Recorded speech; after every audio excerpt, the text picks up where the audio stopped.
Selamat pagi, Bapak Ibu sekalian. Salam sehat selalu. Saya Pang Dokjen. Pada kali ini saya akan membahas IPO Hunter PT Meri Riana Edukasi Tbk dengan kode MERI, MERI. Seperti biasa, saya akan bagi pemaparan menjadi tiga bagian. Yang pertama adalah bagian detail IPO, kedua profil emiten, dan yang terakhir adalah analisa fundamental dan valuasi.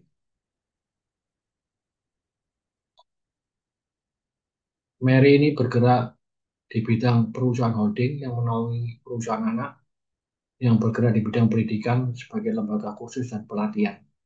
Ya, jadi ini jasa pendudukan di Jakarta. Masa book building 24 sampai 26 Juni 2025, masa penawaran 2 sampai 7 Juli 2025, mulai besok ya. Tanggal pencatatan tanggal tanggal pencatatan di Bursa Efek Indonesia tanggal 9 Juli. Sebagai penjamin pelaksana emisi efek adalah Lotus Andalan Sekuritas dengan kesanggupan penuh, full komitmen. Mary akan menawarkan saham baru sebanyak maksimal 267 juta lembar. Saya bulatkan atau mewakili 25%. Nilai nominal 12,5 rupiah per lembar, harga penawaran 110 sampai 150 rupiah per lembar. Dana yang akan diraup maksimal 40 miliar rupiah, ya, 40 miliar rupiah. Tidak begitu besar. Struktur permodalan saat prospektus diterbitkan yaitu PT Meri Riana Indonesia memegang 75%, Tankop Investama Mulia 25%, dan sisanya Alfa Christopher Cenderasa Cenderasa ya 0,01%. Tankop ya, kita ingat Tankop berarti ingat Pak Hermanto Tanoko ya, Cleo PV ya dan sebagainya.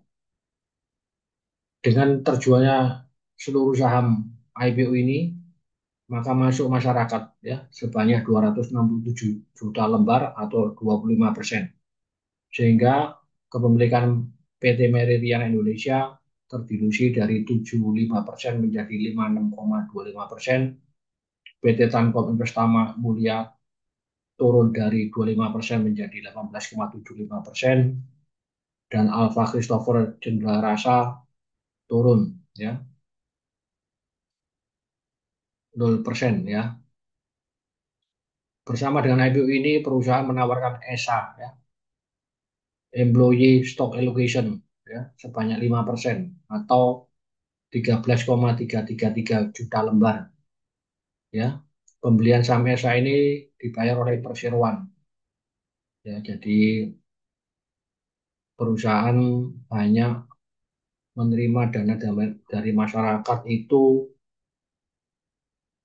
dari jumlah lembar saham itu 253,3 juta lembar ya dari masyarakat murni ya atau 23,75%. Yang ESA perusahaan justru melakukan pembayaran untuk karyawannya ya. Pembatasan seperti biasa ya.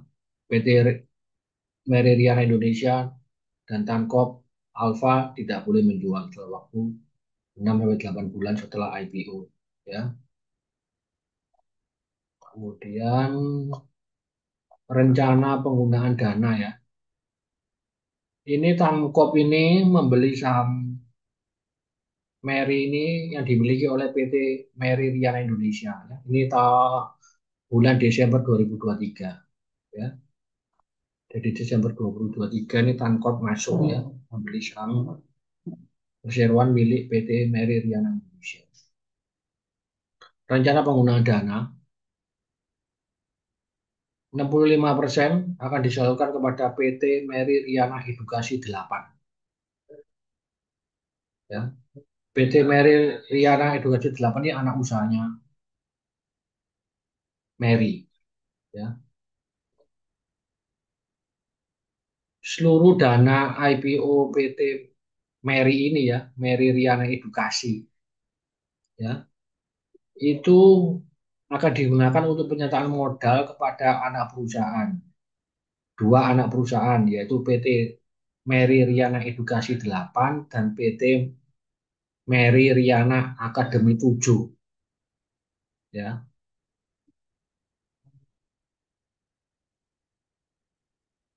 PT Mary Riana Edukasi 8 mendapat porsi 65%. Ya, jadi lebih dari separuh ya. Oleh Mary Riana Edukasi 8, 30% ini untuk biaya marketing atau iklan secara online. 41% untuk biaya pengembangan SDM. Yang lain-lain untuk biaya sewa, lokasi learning center, kemudian untuk biaya perlengkapan pengajaran, modul, workbook, ya, biaya kantor, pemakaian utilities, biaya air itu ya. Jadi yang saya sebutkan yang besar-besar saja.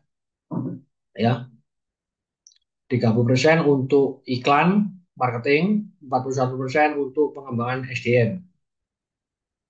Ya, itu 65% untuk PT Mary Riana 8, Mary Riana Edukasi 8. Sedangkan sisanya 35% dari total dana IPO disalurkan kepada PT Mary Riana Akademi 7. Ya, ini oleh Mary Riana Akademi 7 sekitar 66% untuk biaya venue Mary Riana Event, ya, yaitu live camp yang ya, yang outdoor ini, ya, leadership camp, billionaire camp, ya, 66% dari 35%, ya. Kemudian 30%-nya digunakan untuk biaya marketing atau biaya iklan, ya. 4% untuk biaya perlengkapan. Dari sini kita bisa meringkas bahwa sebagian besar dana itu untuk biaya marketing, ya. Begitu, ya. Biaya marketing ini berarti investasi jangka panjang, tidak bisa berdampak langsung, ya. Sekarang kita ke riwayat singkat. PT Mary Riana Edukasi didirikan tahun bulan Juni 2016. Jadi umurnya kurang lebih sudah 9 tahun, ya, di Jakarta, ya. Waktu pendirian pemegang saham utama adalah Alfa Christopher Cenderasa 50%. Kemudian Riana 49,8% dan Arianti Jaya 0,2%, ya. Kemudian berjalannya waktu terjadi perubahan-perubahan pemegang saham, ya. Jadi PT Mary Riana Edukasi Tbk ini menjalankan kegiatan usaha di bidang pendidikan, ya, sebagai lembaga kursus dan pelatihan. Tahun 2024 telah memiliki 34 lokasi learning center, ya, pusat pengajaran yang tersebar di seluruh Indonesia, seperti di Makassar, Medan, Batam, Jayapura, Solo, Pangkal Pinang, Balikpapan, dan Bali. Ya. Perseroan melalui pendirinya yaitu Ibu Mary Riana, ya, menggagas pendirian Mary Riana Education (MRE). Ya, ini adalah lembaga kursus pelatihan, ya, bagi anak-anak dan remaja, ya, untuk mewujudkan masa depan yang lebih baik.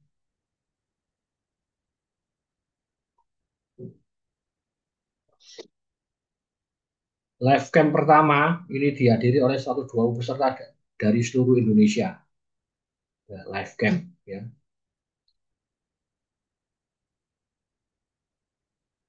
Kemudian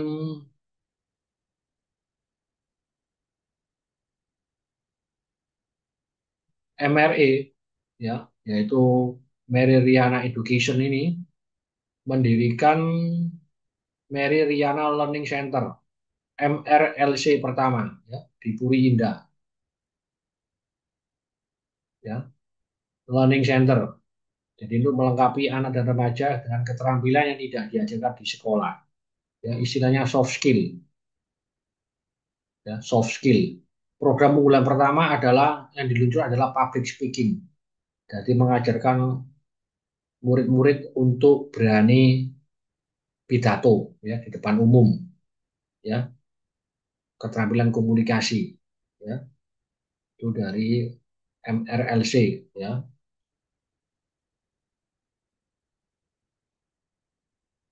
Kemudian selain untuk anak remaja, Meridian Edukasi juga mengajarkan public speaking untuk orang dewasa ya. Jadi ini banyak event-event ya.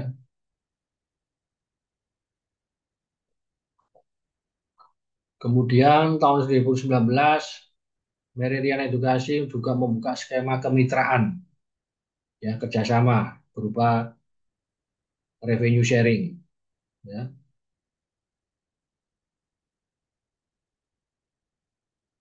Kemudian Meridiana Edukasi juga mendirikan Meridiana Digital Learning ya, MRDL ya, digital learning. Jadi ini sekolah online ya, pembelajaran online. Tahun 2001 2022 Meridiana Edukasi ekspansi ya ke Surabaya ya, di apa itu di daerah apa itu di daerah itu Surabaya Timur ya, dekatnya apa tuh Galaxy Mall ya, yang Hartono itu ada pertokoan itu ya. Kemudian pada tahun 2024 2023 akhir masuklah Tankop ya. Di tahun yang sama Meridian Edukasi mendapat penghargaan dari MURI sebagai lembaga pelatihan public speaking dengan jumlah terbanyak, yaitu 27.500 peserta sejak 2014 sampai 2014, 10 tahun ya. Anak-anak usaha dari PT Mary Riana Edukasi, yaitu PT Mary Riana Edukasi 8, tahun berdiri 2001, kontribusi pendapatan 62%. Ya, jadi ini anak usaha yang paling dominan ini. PT Mary Riana Edukasi 8, 62%. Kemudian ada PT Adventure Indonesia 1, ya, ini berada di bidang pendidikan, bimbingan belajar dan konseling. Tahun berdiri 2001, ini kontribusi pendapatan cuma 2%, nggak material. Kemudian PT Mary Riana Academy 7, ya, didirikan tahun 2022. Ini jasa penyelenggara event. Jadi ini Akademi 7 itu event, jasa penyelenggara event. Ya, kontribusi pendapatan 35% untuk material. Ya. Nah, ini adalah gambar dari lini usaha dan program-programnya. Ya, jadi PD Meridian Edukasi itu ada beberapa anak perusahaan ya.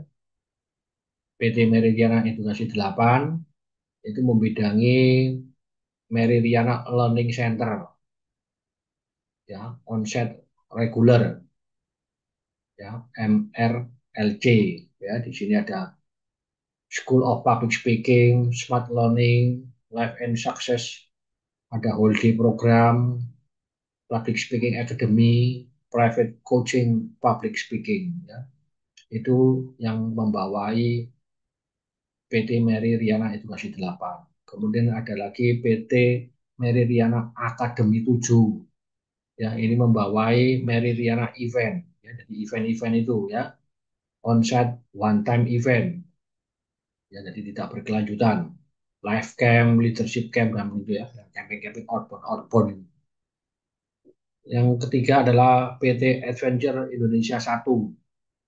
Ya, ini ininya adalah digital learning, Meridiana Digital Learning online ya. Jadi ini online ya. Jadi itulah ringkasan lini usaha serta program pendidikan dan pelatihan ya, yang dijalankan oleh emiten ya, oleh Mary ya. Jadi begitu, jadi ada onsite ya, outbound, inbound ya, digital learning. Persaingan persaingan yang sangat mirip nggak ada ya. Yang apa yang sama persis nggak ada. Yang ada itu per lini ya. Ini nggak bisa semuanya sama. Ini ada Zenius dan Ruang Guru ya. Ini lebih berfokus pada akademik dan bimbingan belajar ya. Kalau Meriliana ini yang di luar sekolah ya. Dia pengajaran di luar sekolah. Kemudian ada Skill Academy by Ruang Guru ya, kursus keterampilan online ya. Kemudian pesaing yang lain adalah Daily Carnage Training Indonesia. Fokusnya pada pelatihan komunikasi untuk profesional ya, untuk profesional jadi sudah bekerja ya. Kemudian John Robert Power fokus pada public speaking and self development untuk eksekutif ya, untuk yang sudah bekerja dan pengalaman ya, bukan untuk anak-anak dan remaja ya. Ini adalah milestone ya, milestone-nya ya. Dia ada lagi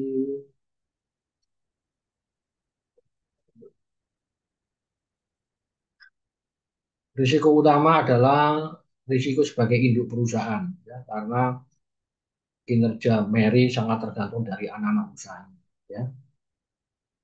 Ini adalah kepemilikan kepengurusan ya.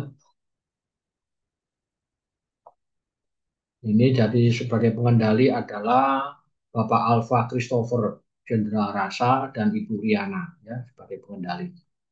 Ini adalah suami istri Bapak Ibu ya. Pak Alfa sebagai direktur utama, Ibu Riana sebagai komisaris utama ya.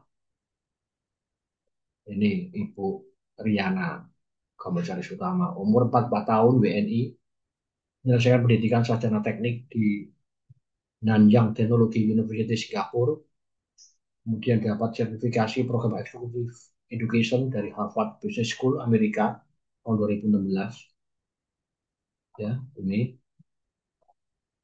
ya, riwayat kerja dia memang mulai bekerja ya saat mendirikan Mary Riana ini ya.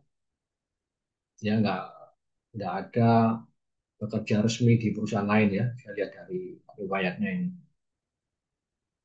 Komisaris berikutnya Joel Alex Santoso, umur 36, WNI. Ini lulusan Wijaya Kusuma Surabaya tahun 2011 ya. Dia mulai kerja tahun 2006 ya di Accounting Tax Coordinator ya, Solution Consulting Management. 6 tahun ya, 6 tahun di sini cukup lama. Yang lain-lain juga tax koordinator ya, 4 tahun dan cukup lama di bagian pajak ini. Tankop juga pernah sebagai pajak juga manajer 3 tahun. Ya, Tankop Abadi Nusantara, Finance Accounting Tech Manager 2016 sampai 2019. Ya, ini mungkin orangnya Pak Hermanto ya. Terakhir di Tankop Abadi Nusantara sebagai General Manager Finance Accounting GM ya, 2023 sampai sekarang. Pak Yuel Alexantoso, Komisaris di Janam. Komisaris Independen Dr. Andus Muhammad Railan MM, umur 67 tahun. Ya, beliau menjabat Komisaris Independen di beberapa perusahaan TBK ya, Jaya Sukses Makmur Sentosa TBK, Wilton Makmur Indonesia atau Renuka Kulindo TBK ya. Itu juga ada di PT Fajar Surya Fajar Sekuritas. Direktur utama Pak Alfa Christopher Cendrawasih ya, umur 44 tahun. Juga menyelesaikan pendidikan sarjana teknik di Nanyang dari satu universitas dengan Ibu Riana. Juga mendapatkan sertifikasi program eksekutif education di Harvard juga sama. Ya, sejak background pendidikan sama, suami istri. Eh, sejarah pekerjaan juga sama, mulai bekerja di perusahaannya sendiri. Direktur berikutnya adalah Pak Budi Agusti, umur 58 tahun, lulusan UNER. Ya, banyak sekali jabatan beliau. 91-96 awal bekerja di KAP Prasetyo Utomo dan rekan Surabaya 5 tahun ya. Kemudian Direktur Supervisor Sentral Gani 2 tahun, Meratus 5 tahun, kemudian di perusahaan Pak Hermanto Sariguna Gema Tirta 1 tahun, kemudian Langgeng Makmur punya Mas Pion 9 tahun cukup lama, kemudian Tankop Abadi Nusantara Sidoarjo jadi direktur 2018 sampai sekarang, terus banyak sekali ya sampai sekarang semua banyak sekali. Saya lihat mungkin ini perusahaannya grupnya Pak Hermanto Tanoko ya. Berikutnya Direktur Kesia Steviliana, ini umur 3 tahun, UI ya. Saya lihat dari riwayat kerja, mulai kerja di PT Meridiana ya, edukasi. Berikutnya Ibu Sri Mulyati, Direktur umur 36 tahun, BNI, lulusan STI Santa Ursula Jakarta. Saya lihat riwayat kerja eh, bervariasi ya, bervariasi. Sejak 2013 dia bergabung dengan grup Mary ini ya. Jadi terdapat hubungan kekeluargaan ya antara Pak Alfa dan Ibu Riana ya, suami istri. Segmen operasi sumber pendapatan Mary yang utama dari MRLC ya, Learning Center 22 miliar dari 36 miliar total.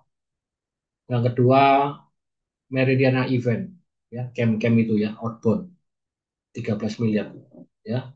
Yang online digital learning itu masih kecil ya, 2024 jeblok ya, dari 3 miliar jadi 800 juta ya. Laporan keuangan total asetnya 23 miliar rupiah ya, dari perusahaan kecil jasa ya, dan sektornya memang pertama kali di bursa ya, pendidikan ini kursus ya, ini non formal ya. Aset yang utama kas dan bank ya, 13 miliar ya, tipikal industrinya memang beda daripada yang biasanya ya. Untuk pasifanya total liabilitas 12 miliar, total ekuitas juga 12 miliar, jadi imbang ya, dernya 1 banding 1.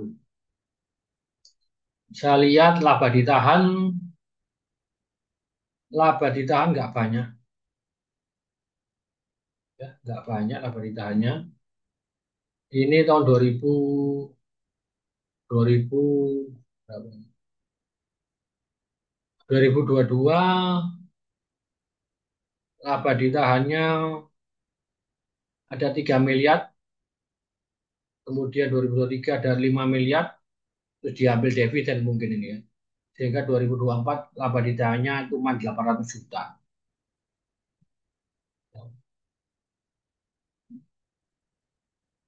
Ini lari ini ya. Ada lari ke modal disetor ya, bukan dividen ya.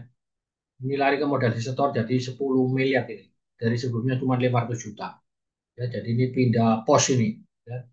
Saya pikirkan pindah pos untuk memperkuat modal ya. Untuk rugi laba omsetnya tumbuh ya. 2022 18 miliar, 2023 28 miliar, naiknya 10 miliar besar. Tahun 2024 naiknya 8 miliar, dari 28 menjadi 36 miliar. Ya, laba kotor 23 miliar, sehingga laba bersihnya 2024 9 miliar. Hampir flat ya dari tahun 2023. 2022 3 miliar, melonjak jadi 9 miliar tahun 2023. 2024 flat 9 miliar.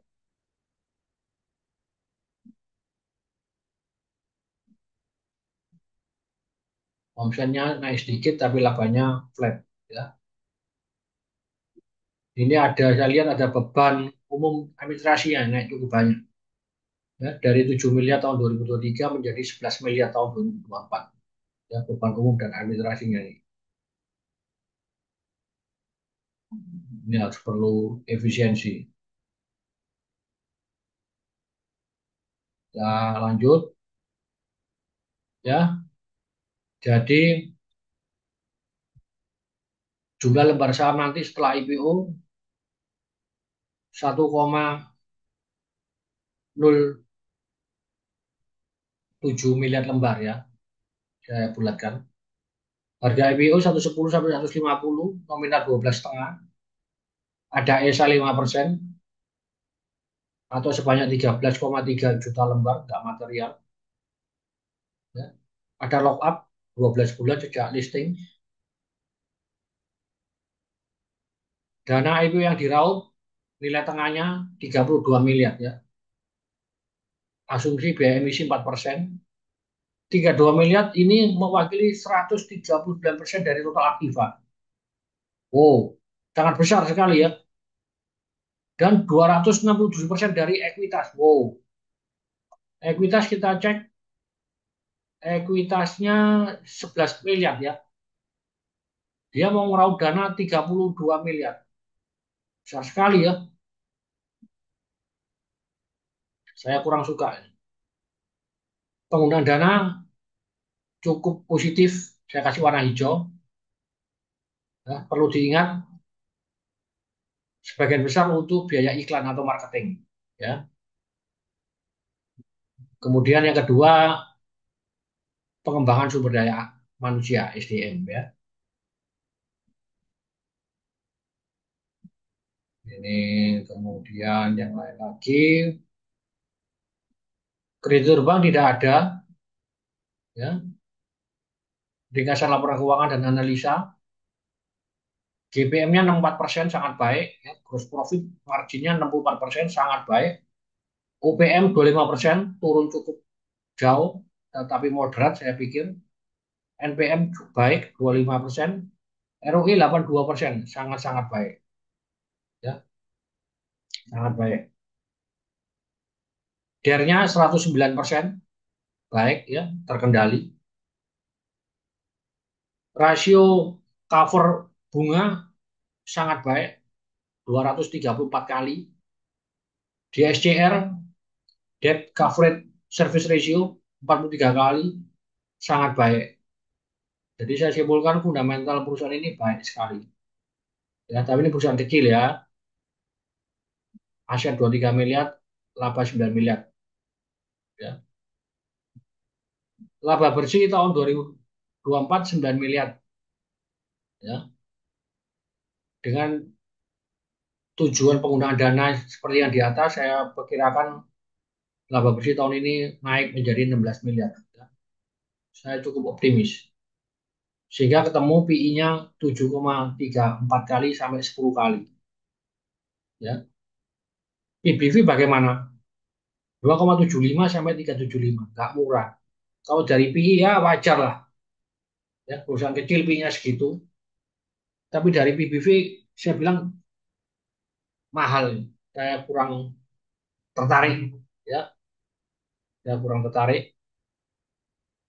Jadi saya minta maaf jika saya tidak rated saham ini.